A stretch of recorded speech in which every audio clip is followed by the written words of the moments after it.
आदाब, नमस्कार, अस्सलाम वालेकुम नाजरीन। पल पल न्यूज के न्यूज रूम से मैं हूं आपके साथ नदीम अकरम। रूस यूक्रेन के बीच जो है 12वें दिन जंग जारी है और इस जंग में रूस का पूरी तरीके से पलड़ा भारी है, क्योंकि यूक्रेन का साथ देने के लिए जो अभी कुछ देर पहले रूस की तरफ से दावा किया गया कि पहले से ही कनाडा, अमेरिका, ब्रिटेन और तमाम देशों द्वारा 50 से ज्यादा विमान जो हैं वो यूक्रेन में उतारे गए और हथियारों का जखीरा यूक्रेन को दिया गया है। तो वहीं रूस की तरफ से यह भी दावा किया जा रहा है कि इजराइल ने अपने हजारों सैनिक जो हैं वो उतार दिए हैं। इसी के साथ साथ दाइश के आतंकियों को भी उतारा गया है रूस से जंग के मैदान में। पर लगातार चेचन सैनिकों को लेकर के भी चर्चाएं तेज हैं और जिस तरीके से गोदी मीडिया चेचन सैनिकों को लेकर के अपनी छीटाकशी करता हुआ दिखाई दे रहा है, वो चेहरा किसी से छुपा हुआ नहीं है। इस बीच कुछ बड़ी खबरें आप लोगों के सामने इस जंग के दौरान लेकर के जुड़ा हूं, जहां खार्किव शहर में घमासान लड़ाई अभी तक जारी है और चेचन सैनिक खार्किव शहर में भी दाखिल हो चुके हैं। ये तस्वीर लगातार सामने आ रही है। तो वहीं 24 घंटे के भीतर यूक्रेन के 6 युद्धक विमानों, 6 ड्रोनों और 2 हेलीकॉप्टर को रूस ने मार गिराया है। तो वहीं रूसी राष्ट्रपति पुतिन से और खासतौर पर यूक्रेन के प्रधानमंत्री जेलेंस्की से लगातार फोन पर वार्ता करते हुए आज देश के प्रधानमंत्री दिखाई दिए हैं, जहां 35 मिनट तक यूक्रेन के प्राइम मिनिस्टर से बात हुई। तो वहीं हम लोगों ने देखा कि रूस के राष्ट्रपति पुतिन से लगभग 50 मिनट तक देश के प्रधानमंत्री ने बात की है। लगातार बड़ी अपडेट सामने आ रही है जंग के दौरान, जहां सबसे पहले नजर डालेंगे कि खार्किव शहर में पूरी तरीके से चेचन सैनिकों ने एंट्री कर ली है।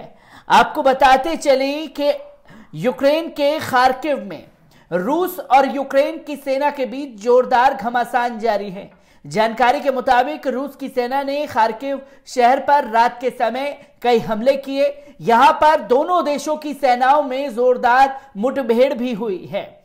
आमने सामने की लड़ाई में दोनों तरफ से नुकसान हुआ है। आपको बता दें कि ये नेक्स्टा टीवी है रूस का, जो लगातार ट्विटर के जरिए ये जानकारी दे रहा है। इन Kharkiv between the Prosecutor's office and the commanded office and residential building was on fire। जहां यूक्रेन के सरकारी जो विभाग से बने हुए बिल्डिंगें हैं उन्हें लगातार रूस जो है वो टारगेट कर रहा है। तो यहीं यूक्रेन की सेना ने खार्किव में एक रूसी फाइटर जेट को मार गिराने का दावा किया है। वहीं रूस ने अहम ठिकानों पर ध्वस्त कर दिया है। रूस की सेना खार्किव शहर में दाखिल हो गई है। शहर के अंदर रिहायशी मकानों में पहले ही से मोर्चा लेकर बैठे यूक्रेनी सैनिक व नागरिक इनका मुकाबला कर रहे हैं। जानकारी के मुताबिक खार्किव शहर में दाखिल होने वालों में चेचन सैनिकों की संख्या रूसी सैनिकों से ज्यादा है, जहां चेचन सैनिक खार्किव में ज्यादा तौर पर अंदर आ चुके हैं। तो वहीं ये जानकारी दी जा रही है। तो वहीं आपको बताते चलें कि जानकारों ने बताया है कि भारतीय समय अनुसार रात के समय तकरीबन 3 बजे रूसी सेना ने खार्किव शहर पर भारी गोलीबारी की, जिसके बाद चेचन सैनिक शहर में अंदर घुस गए। अनादर मकानों में बैठे यूक्रेन के सैनिक व नागरिक मुकाबला कर रहे हैं। रूस और चेचन सैनिकों ने पूरे शहर को घेर लिया है। जोरदार फायरिंगों की आवाज लगातार आ रही है। तो वही 24 घंटे के अंदर जो है 6 युद्धक विमान, 6 ड्रोन और 2 हेलीकॉप्टर जो जंगी जहाज थे यूक्रेन के, वो रूस ने मार गिराए हैं। रूसी रक्षा मंत्रालय ने ऐलान किया है कि 24 घंटे के अंदर रूसी सेना ने यूक्रेन के 6 विमान, 6 ड्रोन और हेलीकॉप्टर को मार गिराया है। एजेंसी स्पुतनिक के अनुसार रूसी यूक्रेन में 11 किलोमीटर आगे बढ़े हैं और उन्होंने यूक्रेन के कुछ दूसरे नगरों पर अपना नियंत्रण कर लिया है। इसी प्रकार रूसी रक्षा मंत्रालय ने कहा है कि रूसी सेना के बड़े पैमाने पर किए जाने वाले हमलों में यूक्रेनी सेना के निर्माणाधीन 61 केंद्रों को निशाना बनाया गया है। इस रिपोर्ट के अनुसार यूक्रेन में वायुसेना के एक हवाई अड्डे पर हमला करके उसे पूरी तरीके से नेस्तनाबूद कर दिया है। इसी प्रकार रूसी रक्षा मंत्रालय ने कहा है कि बम वर्षक विमानों से एक मिसाइल सिस्टम BUK-M1 3 रडार और यूक्रेनी सेना के 3 ठिकानों को हम लोगों ने निशाना बनाया है। यूक्रेनी सेना ने भी कहा है कि अब तक उसने 11,000 रूसी सैनिकों की हत्या कर दी है और 44 युद्धक विमानों और 48 हेलीकॉप्टरों को मार गिरा है। ज्ञात रहे कि 24 फरवरी से यूक्रेन में रूसी हमले आरंभ हैं, जिनका आज 12वां दिन है और अब तक इस युद्ध में जान माल की काफी तबाही हो चुकी है और पश्चिम देश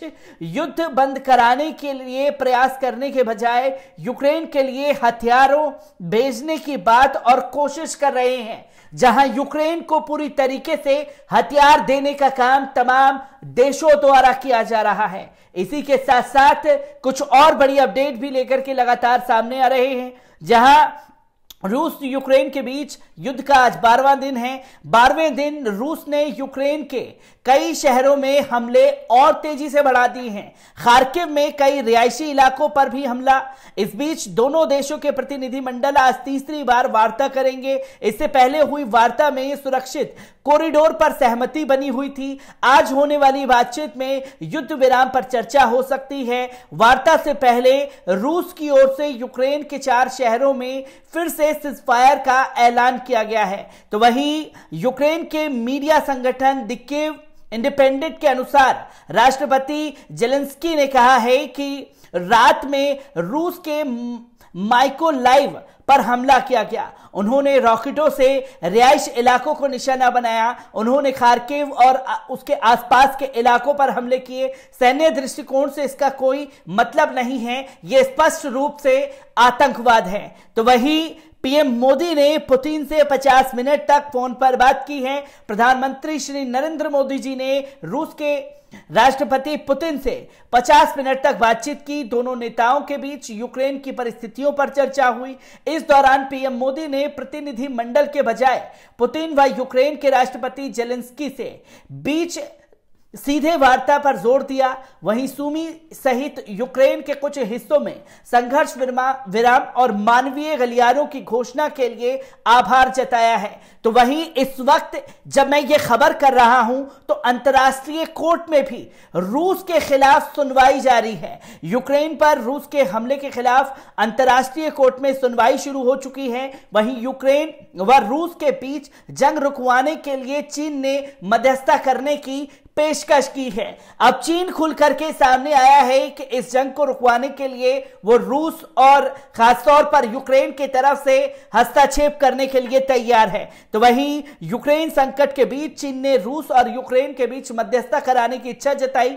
चीनी विदेश मंत्री ने सोमवार को कहा कि यूक्रेन रूस के बीच युद्ध विराम के लिए वे आवश्यक मध्यस्थता करने के लिए तैयार है। तो वहीं न्यूजीलैंड ने भी बड़ा कदम उठा दिया है रूस के खिलाफ। यूक्रेन संकट के बीच न्यूजीलैंड ने 100 से अधिक रूसी राजनेताओं व व्यापारियों पर प्रतिबंध लगाया है। मीडिया रिपोर्ट्स के मुताबिक रूस के राष्ट्रपति व्लादिमीर पुतिन उन राजनेताओं में से एक है।